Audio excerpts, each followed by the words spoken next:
Hello, everyone, and welcome home. This is another edition of Native Land Pod. I am your host, Angela Rye, and no, my co-hosts aren't here because this is a solo pod. Y'all, we have to have a conversation. It's a very important one.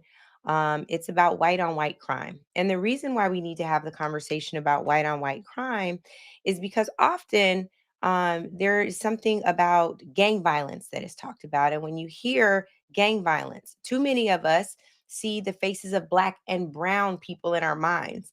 We don't always ascribe gang violence to white vigilantes, to people who are white supremacists or engage in white toxicity and that ideology that follows. What we know right now is that there is a growing set of individuals who have almost like gang like affiliations. And these individuals are very, very dangerous to this country's present and certainly its future. But we can look back at history to see that there is nothing new under the sun, as the Bible says. And unfortunately for us, we have not learned from the history that they continue to try to snatch out of museums. So joining me today is a legend. He is my brother. He is my friend. Really, we became cousins first, and that's because the first piece he ever wrote referencing me, he called me cousin Angela. Like so many people say, I'm your cousin in your head, and it is my highest honor. There's nothing more that I love more than to be your cousin in your head. But Michael Harriot is now my brother in real life. He is my chosen family. He is a New York Times best-selling author of Black AF history, and we cannot look at where we are right now without looking back on history and how this same toxic ideology has reared its ugly head throughout this country's treacherous past. In order for us to stop it, we have to call attention to it. So let's bring Michael Harriot to the stage. Hey, Hello. What's up, hey, what's brother? going on? Thank you for Okay. having me. It is my highest honor. So I'm gonna tell y'all all the business. Before we get into the history of this, Michael, I just want to say thank you. You always find a way to bring prose to our pain. You always find a way to ground us in the reality that exists outside of these folks gaslighting us. And I just thank you for that. I also want to acknowledge y'all. When I was doing specials on BET, news specials on BET, the first person I thought of, I was like, I have to get Michael Harriot on this writing team. Michael Harriot was the writing room. Y'all talk about Tyler Perry. This one can also crank them out. Okay. So I just want to thank you, Michael, for being someone who could bring better words to my thoughts and always just helping us to really ground ourselves on paper. So thank you for all you do, brother. Yeah, and thank you for all you do. I remember, as a matter of fact, that was like 7, 8 years ago today. That we Oh, and I just remember because I thought it was kind of a crazy idea. First of all, you hired me, and two, the idea that you had, like, hey, we're going to make a special, and the theme of this special is going to be that what if the government just forgives of all our student loans? And I thought it was a crazy idea. I was like, I'll write it, but that'll never happen. And look at where we are now. I mean, I love that, Michael. That is so true. I forgot about that one. But we did other ones too. We did The one election for special. election. That was the other Mm. one. But y'all, like again, Michael, I cannot think of a time where I don't read something you wrote. And I'm like, yes, that is exactly how I feel. And true to the I wish I would have been smart enough to bring my book down. It's sitting right there. I might go, where's your book? If you don't have your book, I'm going to get my book. I I'm don't going have to it. get it. It's right here. Hold on. It's right here. Don't be mad. Y'all keep talking to him, Michael. Hold on.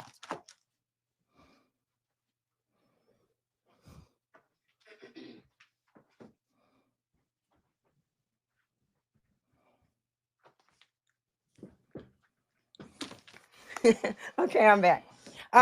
Okay, so I wanted to get this one because humble brag, as I told y'all, this is chosen family. So Michael Harriot is still on the New York Times bestsellers list. How long has it been, Michael? 2 years this week. How about that for didn't earn it? He earned every single position he's held. My voice already gone. It's about to get worse. So I wanted to just bring this out because you wrote a great piece last week about what happened in Utah. Our left is coming for you. Here's what the data says about political violence. I want to get to that. But before we do, Michael, here's my thing. We know in our nation's history when something happens, it's like blame the Negroes, right? Like Whatever happens, it don't matter if it's in South Dakota, North Dakota, Montana, Idaho, Utah, whatever. It is our fault because we were born and somehow ended up in the belly of a slave ship. They don't know how, or several, because we're here, because we exist, because our DNA is gangster like Henrietta Lacks. It's our fault. So I just wanted to deepen into that for a moment because after this killing last week, I'm gonna try really hard not to say names. After this killing last week, it was almost immediate that like there was a brown or black leftist that was responsible for this brutal killing. And so I wanted to think back in history on times where they have also accused us of wrongdoing. And in response to that accusation, there's been an outsized consequence for our people. I know you talk about this in the book over and over again. And so I just wanted to start there because I think, especially if they're going to take our history out of museums and off of books, if they haven't banned this yet, it's close. At least in some school districts, I'm certain it already is. But I think that we should talk about why this feels so familiar, especially epigenetically for Black people. Something about where we are in this moment feels familiar, and it's because we carry the DNA of our ancestors. Yeah, I mean, when you look at history, it's clear, who is, when you even that most of the racial massacres in history, right?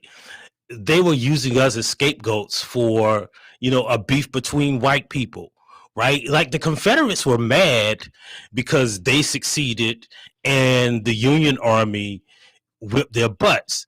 And we were caught in between that, right? But we have nothing to do with them succeeding. We didn't have nothing to do with, the Union Army didn't even want us involved in the first place. It was like the bloodiest war in the history of this continent was really just white on white violence. When you look at many of, even before, during slavery, after slavery, during Reconstruction, the Polk war in North Carolina, that was just white on white crime, and then they killed a lot of Black people. The same thing in South Carolina. The reason for the 1876 election that directly led to Jim Crow was like a white violent dude, Wade Hampton III, in South Carolina, had an army called the Red Shirts that was going around killing Black people, and then he, overturned the results of the election, which caused South Carolina to withhold its electoral votes. And it's the only time in the history of this country that an election wasn't chosen by the popular vote or the electoral college. They just got 15 men in the room and said, hey, if you let the South treat Black people how we want, we'll let the Republican Garfield be governor. And that's how we got Jim Crow. And so, we are always taking the brunt of this white on white violence. And it's the same today. A Black person didn't try to assassinate Donald Trump, right? A Black person didn't walk into that synagogue. A Black person didn't put pipe bombs by the U.S. Capitol. We didn't storm the Capitol. We know who did it. The FBI reports, all the data shows who did it. Yet we're the ones whose cities are being occupied by soldiers. We're the ones who are blamed for all of the violence in America because there's their very narrow definition of violence that they created and used for their own ends. Yeah, and I guess I wonder, like, why is that the default? Is it an unwillingness to take accountability, to want to look in the mirror? Is it because we hear that white folks say they are talking about how they preserve their race right now? There's a town that was recently established, an all white town. There's white vigilantes marching down the street in Huntington Beach right now. Like, what is the thing that is driving this narrative? And I think we could probably argue that is historically what, the same thing that it drove the narrative in the past. Yeah, I think it's a combination of things, right? So one is a phrase that I call the privilege of individuality. So when a white person does something, they see it as that person did a thing and it doesn't have any bearing on me. It's not what white people do, it's what that person did, right? So when we look at the data, we see that white people are responsible for most hate crimes, white people are responsible for most political violence, but they see that as individual acts of different people. And they see crime in Chicago as a whole different thing than crime in the most the city in America with the most crime is all white town in Florida, and they don't send soldiers there, right? It literally has 8 black people in the whole town, right? But they don't send black people there. What's it called, Michael? I can't remember the name. Okay, it's like Evergreen, Florida. But yeah, they don't send people there. They send people to the black cities because that's who they think is committing the crime. Wow. I'm looking this up right now because I want to get it right. We're gonna make sure y'all have the facts. Almost by time America. Yeah, is it Lake City? No, I'll find it in 1 second because I started actually writing about it, which is how I got this data about political violence. It would be so it's called Bellevue. So it's Bellevue, Florida, and Marion County, Florida. It is 83% white, 14% Hispanic. It's got 8 black people. Kamala Harris lost it by 41 points, so it's very MAGA, and it has twice the violent crime rate as Chicago or any other city. And people are always surprised when like Chicago ranks like 121st among cities and 621st among all municipalities for violent crime. It's just a thing that white people made up and have us believe. Right. And I think that to this point, and this is what I want to get back to around language. We know in this country, at least right now, we have First Amendment protections for speech, for free speech. And one of the things that people don't always realize is that what is not protected by the First Amendment is speech that incites violence. At least it's not supposed to be. However, Michael Harriot, I don't know if you've already done the research on this because you are a very data-driven journalist, but I'm curious to know why white folks are carved out of that incitement of violence bubble. Even with the killing last week, the man who lost his life regularly incited violence. And I also think that it's interesting. The president, the current sitting president, has utilized the bully pulpit to incite violence, including the insurrection on January 6, 2021. Why do you think they're given a pass, or the speech that they use that would incite violence or cause individuals to be targeted is not seen that way, when literally some of the same rhetoric they use is what resulted in, the lynching of an innocent black man or black woman, back in the day? Like, why is their speech, their violent speech, not deemed as such? Well, because those protections, those constitutional protections, haven't just been traditionally and historically afforded to them, right? They are what frame our definition of incitement or a riot, right? So, for instance, we all know, I hope your listeners know, the only person who was imprisoned during the Civil Rights era for the most violent event of the Civil Rights era was Cleveland Sellers, Bakari Sellers' father. He was not imprisoned for any act. He was imprisoned for talking to nonviolent protesters and charged with inciting a riot. But those people, they didn't burn anything. They didn't, kill anybody. The police killed black people, and he was charged with inciting the riot that made the police open fire on black college students. And it's because that was a riot to them, right? But January 6th is, again, according to the privilege of individuality, a bunch of people who was just doing a bunch of different things. It wasn't white people, even though they were 96% white. They were individual acts. So when they are incited to do stuff, right, it wasn't Trump's fault. It wasn't the person who said the thing. It wasn't the person who told them, hey, come here and stand on this Capitol rotunda with all of these other people and walk up here and come in there and stop this vote. It wasn't his fault, right? Like literally the name of the thing was Stop the Steal, but it wasn't his fault, right?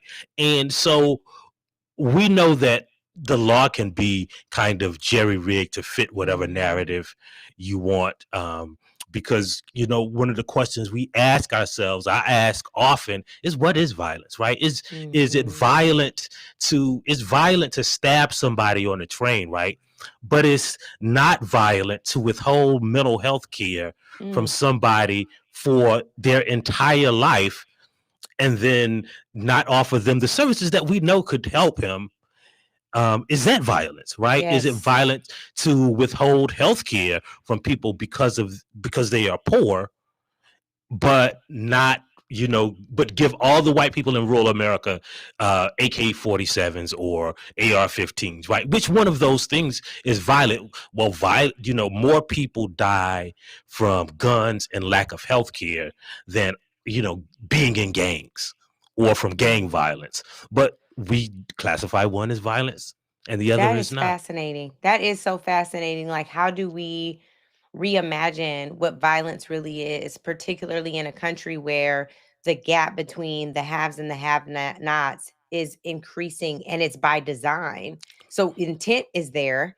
Intent is normally a factor for some of the most severe crimes. So how is that not violence? I think it's such a fascinating proposition. So when you go into, what history says about riots or uprisings, what history says about lynchings, excuse me, and the reason for that, my voice is not the best. When you think about all of that and you fast forward to right now, there is a growing divide in this country between haves and the have-nots. But Michael, there also seems to be a growing divide between like white supremacist ideology and like this other pocket where they're also racist too. Definitely have some racist underpinnings, some racist beliefs. The man who was killed last week had a lot to say about our dear sister and friend Joy Reid and her intellect, right? Which I feel like is also violent, because it's an attack on someone's personhood, their humanity, and their ability to earn what they deserve in this country. So when you think about all of those things, what is the right response to this moment? How do we show up, one, to protect ourselves? Because I don't know that we're out of the woods from last week. I don't know that just because they found that the killer is one of them, I don't know that that means that we are now okay. I think that there was a reprieve. I want to hear what you think. Yeah, I think that is correct, but I also think that we have to remember that, like, Charlie Kirk on his best days had about like 500,000 listeners to his podcast and consume his stuff.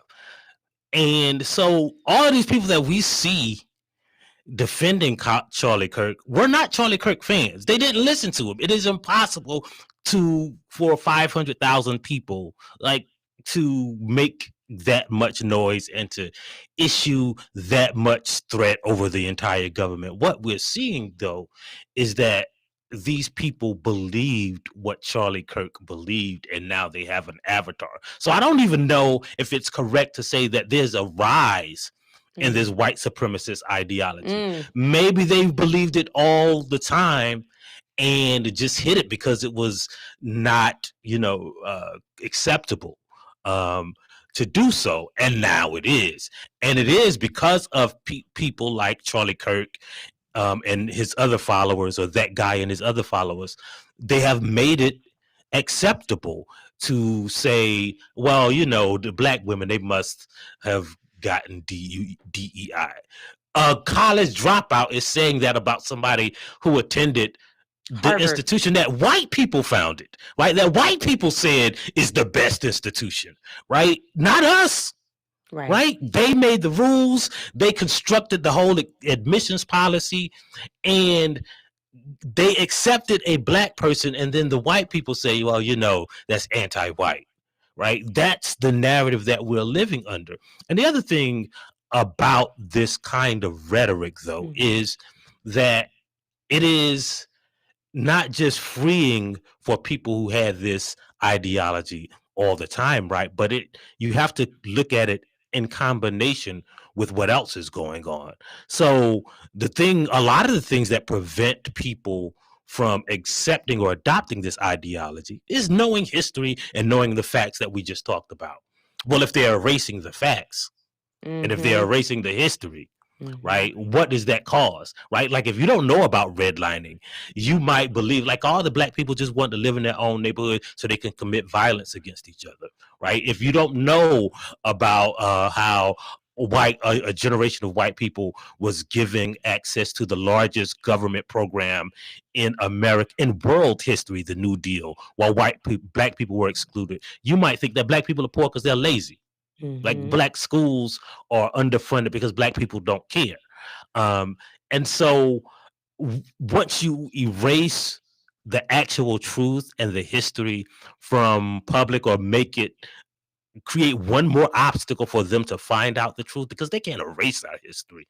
Um, and people who don't necessarily care about black people will just adopt the thing that they hear on a podcast from a dude who's on the internet versus going to look in their library and read a book and find out the truth.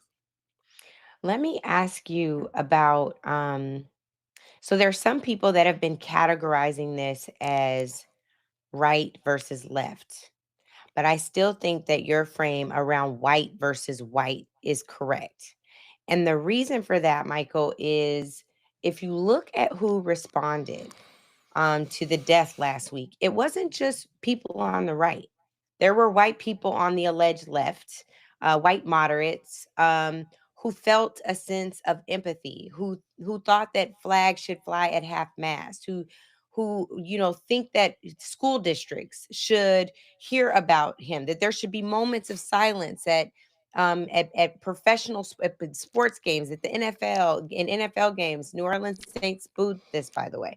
But like, you're seeing that it isn't just a right wing response of regret. And maybe they would say, well, this is what civility looks like, which I can appreciate, right? But I'm also curious to know if you think that this moment is a convergence of what white supremacy looks like. It is a nonpartisan and a bipartisan ideology, and we've seen it in both parties historically. Yeah, I think that's true because to believe that this is a thing that is right versus left, then you'd have to believe like all the stuff that they say about black culture and how you should raise your kids. That white Republican family did that to the dude who killed another white Republican, right?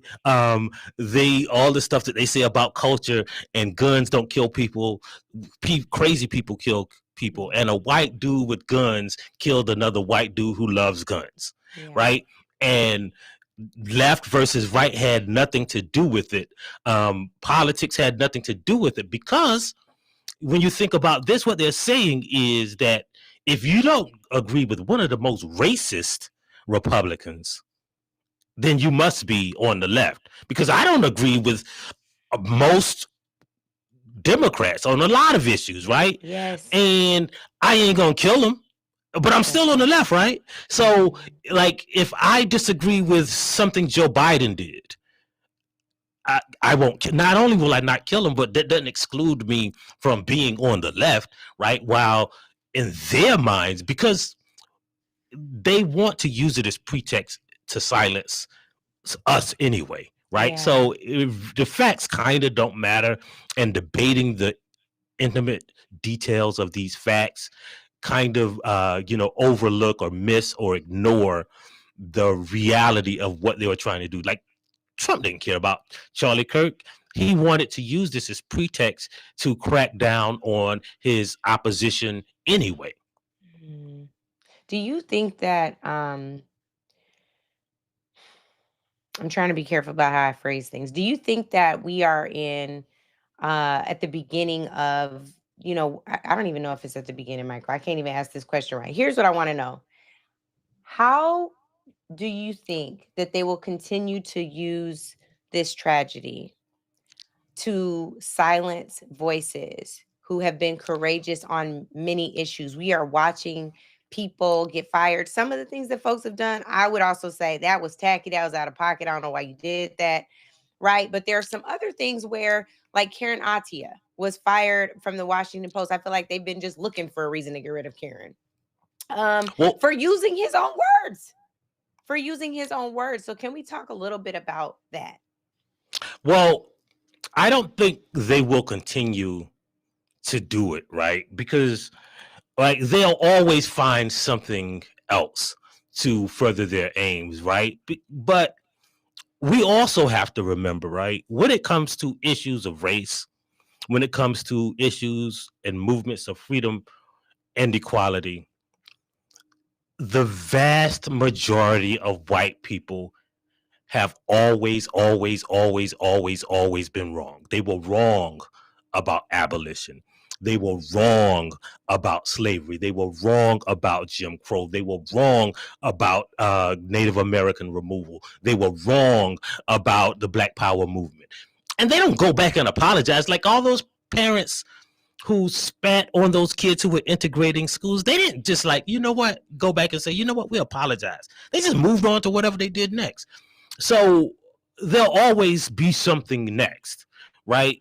And so we don't have, a month from now, we won't be worrying about the things that we said about Charlie Kirk, and they won't be worried about the things we said about Charlie Kirk, right? They won't care because they don't care now about Charlie Kirk. Again, 500,000 listeners on the whole planet, right? And so next month it'll be just like it was woke or CRT or DEI or Black Lives Matter. Next month it'll be something else, right? And so what we can't continue to do is to fall into their trap of defending the individual constructs that they came up with to demonize us. Like, no, CRT is this, no, woke is this, no, we can't continue to play that game. What we have to do is continue marching forward towards our own liberation and understand that there will be something next, and we don't have to capitulate. Whatever, like, one of the things I said about Charlie Kirk, or I didn't have to gloat about Charlie Kirk because I wrote enough about him when he was alive, right? But, he affected people's lives and instilled fear. And let me tell you a story. I've never told this story. Oh, I want to hear this. Anywhere. Breaking news, y'all. So a couple of years ago, when I was working at the Root, every year we used to do this thing called the Root Institute. Well, we'd invite scholars to teach about a class. And this was when white people were going crazy about critical race theory. So I had a professor come on, and we talked about what critical race theory actually was. It's a woman professor. I don't want to give her name, but she ended up on Charlie Kirk's professor watch list. And after the video came out, she was at school, at the place where she taught, and a man with a gun was on campus looking for her. And she had to leave the school and essentially go into hiding. And, I don't know how many people she told about it. I knew about it. I think I might have written about it. But that was years ago. And I knew the power of the violence that he could incite, right? Like, it wasn't him talking to a mass movement of people. It was him talking to crazy right-wing ideologues who believed and accepted the ideology that he was trying to spread. And that kind of violence predated what happened in Utah. That kind of violence that he incited, the fear that he incited, actually affected people. And, I don't know how I hadn't talked to, that person, that educator, since this happened. But I can imagine that they won't speak out. Right? Like, a dude with a gun already showed up at their job for saying something that was not about Charlie Kirk. So that is the chilling effect that they are trying to achieve. It's not about Charlie Kirk, like keeping us quiet about this great debater. It is just the overall chilling effect of them trying to silence our voices. Yeah. Well, I am so grateful for the way in which you use your voice, good brother. I'm so thankful that you were able to come on today and help us understand the historical context of the violence that we're not just bearing witness to last week, but really since Martin Luther King Day of this year. And then all of the ways in which Project 2025 is also violent. I hope that this is an impetus for you to write a piece on redefining violence because there's a really good points that you raised, and maybe that'll be in the new book. Y'all know that Michael writes, and I hope that you will, if you haven't already, cop this right here, and know that he is one of the best writers of our time, our very own resident historian, Irvin Griot, and so much more. Michael Harriot, I love you. I'm going to close the show out after I leave you, but I will check in with you on text later. Thank you so much. Thank you for having me. Absolutely. Well, everyone, I think that there's so much for us to unpack in this moment. We are living in an era where it feels like we have gone backwards. And I just want to I know normally I don't get super spiritual on the show, but I do want to do this just for a moment. I was talking with my sister friend, Latasha Brown, recently, and she always does such a great job of reminding us where we are spiritually. And she said, what we are warring against right now is spiritual. This is a spiritual battle, y'all. The reason why it is impacting us at a soul level so much is because there are things that are stirring up in us that we have not felt since our ancestors were alive. I would remind you all, if you haven't, to please make sure you read Dr. Joy DeGrew's Post Traumatic Slave Syndrome. Shout out to my cousin Mia, who told me about that book. I've had an opportunity to speak to Dr. DeGrew. Um, it is important for us to understand that we carry these markers, and so there's a tension that we're feeling. There is an